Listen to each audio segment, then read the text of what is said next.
एक तरफ किसान आंदोलन को याद कीजिए, लाखों लोगों का समर्थन, लगभग 1 साल तक दिल्ली की सीमाएं जाम रही। आखिरकार सरकार को तीनों कृषि कानून वापस लेने पड़े। दूसरी तरफ सोनम वांगचुक को देखिए, भूख हड़ताल पर बैठे हैं, जंतर मंतर पर प्रदर्शन चल रहा है, आम लोग भी नहीं जुड़ पा रहे हैं। और सबसे बड़ी बात यह है कि सरकार लगभग खामोश है। ऐसा क्यों? क्या सरकार बदल गई या आंदोलन की रणनीति कमजोर पड़ गई?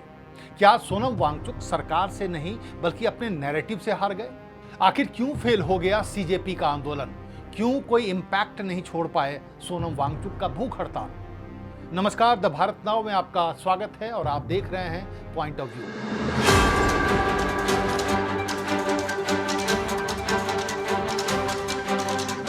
आज हम बात करेंगे आंदोलनों की। सवाल यह है कि लोकतांत्रिक आंदोलन सफल कैसे होते हैं और असफल क्यों हो जाते हैं। सोनम वांगचुक का आंदोलन अभी भी जारी है, भूख हड़ताल हो रही है, सीजेपी यानी कॉकरोच जनता पार्टी भी लगातार प्रदर्शन कर रही है, लेकिन इसके बावजूद ये आंदोलन उस तरह का जन समर्थन क्यों नहीं जुटा पाया जैसा कभी अन्ना हजारे के आंदोलन या किसान आंदोलन को मिला था।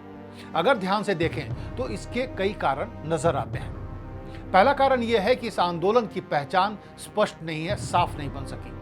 किसी भी बड़े आंदोलन की सबसे पहली जरूरत होती है कि एक ऐसा मुद्दा जिससे आम आदमी खुद को जोड़ सके।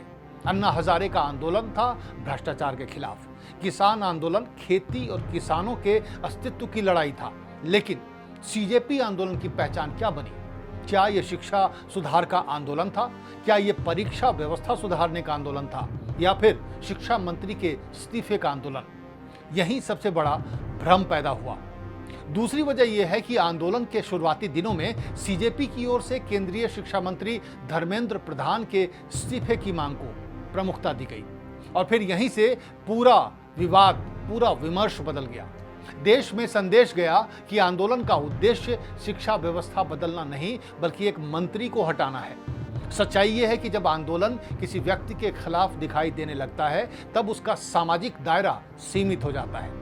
धर्मेंद्र प्रधान के इस्तीफे के बजाय अगर शुरुआत से सीजेपी की मांग होती कि परीक्षा में सुधार हो, पारदर्शी भर्ती हो, एनटीए में सुधार हो, पेपर लीक रोकने की व्यवस्था हो, तो शायद लाखों छात्र और अभिभावक इससे जुड़ सकते थे। सबसे बड़ा सवाल यह है कि नीट के लाखों छात्र, सीबीएसई के विद्यार्थी, प्रतियोगी परीक्षाओं की तैयारी कर रहे करोड़ों युवा, ये लोग क्यों नहीं बड़ी संख्या में जंतर मंतर पहुंचे? क्यों नहीं जुड़ पाए ये लोग? किसान आंदोलन में किसान थे, भ्रष्टाचार विरोधी आंदोलन में आम लोग थे, लेकिन शिक्षा सुधार के आंदोलन में छात्र दिखाई नहीं दिए। जिनके लिए आंदोलन हो रहा है, जब वही लोग आंदोलन का हिस्सा नहीं बनेंगे तो सरकार पर दबाव भी कम हो जाता है। सबसे बड़ी बात यह है कि जब आंदोलन शुरू हुआ था तब नीट पेपर लीक राष्ट्रीय मुद्दा था, नेशनल न्यूज था, लेकिन समय बीतने के साथ दोबारा परीक्षा भी हो गई, परिणाम घोषित होने की प्रक्रिया भी हो गई, एनटीए ने अगले वर्ष के लिए सुधारों की घोषणा कर दी, सीबीएसई ऑन स्क्रीन मार्किंग का विवाद भी समाप्त हो गया।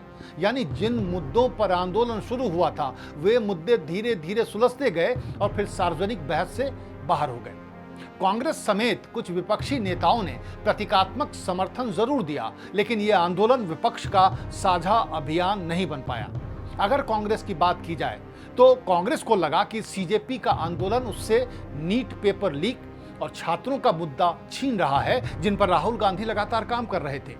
एक कारण यह भी बताया गया कि आंदोलन शुरू करने से पहले विपक्ष को भरोसे में नहीं लिया गया। दूसरी ओर सोनम वांगचुक की पहले की राजनीतिक छवि को लेकर भी अलग अलग धारणाएं रहीं। इसका असर भी आंदोलन के विस्तार पर पड़ा।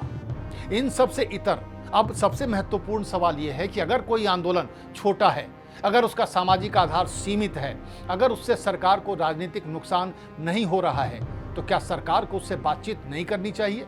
क्या सरकार को आंदोलन करने वालों का ध्यान नहीं रखना चाहिए? क्या वो इस देश के लॉ अबाइडिंग पीपल नहीं है?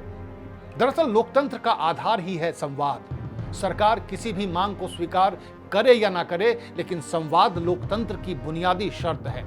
सोनम वांगचुक भूख हड़ताल पर बैठे हैं, सरकार उनकी हर मांग मानने के लिए बाध्य नहीं है, लेकिन बातचीत करना, अपनी बात रखना और समाधान तलाशना लोकतांत्रिक प्रक्रिया का हिस्सा होना चाहिए। यही लोकतंत्र की ताकत है।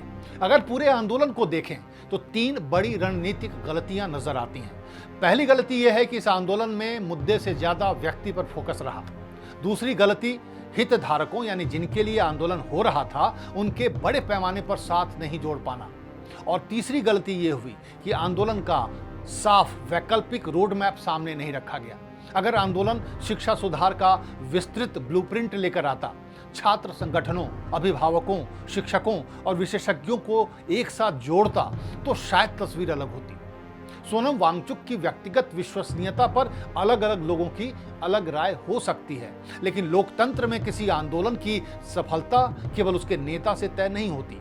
उसकी सफलता तय होती है मुद्दे की व्यापकता से, लोगों की भागीदारी से, स्पष्ट लक्ष्य से, मजबूत संगठन और सरकार से संवाद की क्षमता से। किसान आंदोलन और अन्ना आंदोलन इसलिए सफल हुए क्योंकि वे समाज के बड़े वर्ग की आकांक्षाओं का प्रतीक बन गए, सिंबल बन गए। सीजेपी का आंदोलन फिलहाल उस लेवल तक नहीं पहुंच पाया, लेकिन इसका मतलब ये भी नहीं है कि सरकार संवाद से बच सकती है। लोकतंत्र में असहमति को सुनना भी उतना ही जरूरी है जितना चुनाव जीतना। इस मुद्दे पर आपकी क्या राय है? क्या सोनम वांगचुक का आंदोलन रणनीति की वजह से कमजोर पड़ गया या सरकार जानबूझकर इसे नजरअंदाज कर रही है? आप अपनी राय हमें कमेंट करके जरूर बताएं। अगर वीडियो पसंद आया हो तो लाइक करें, शेयर करें और द भारत नाउ को सब्सक्राइब करना ना भूलें। नमस्कार।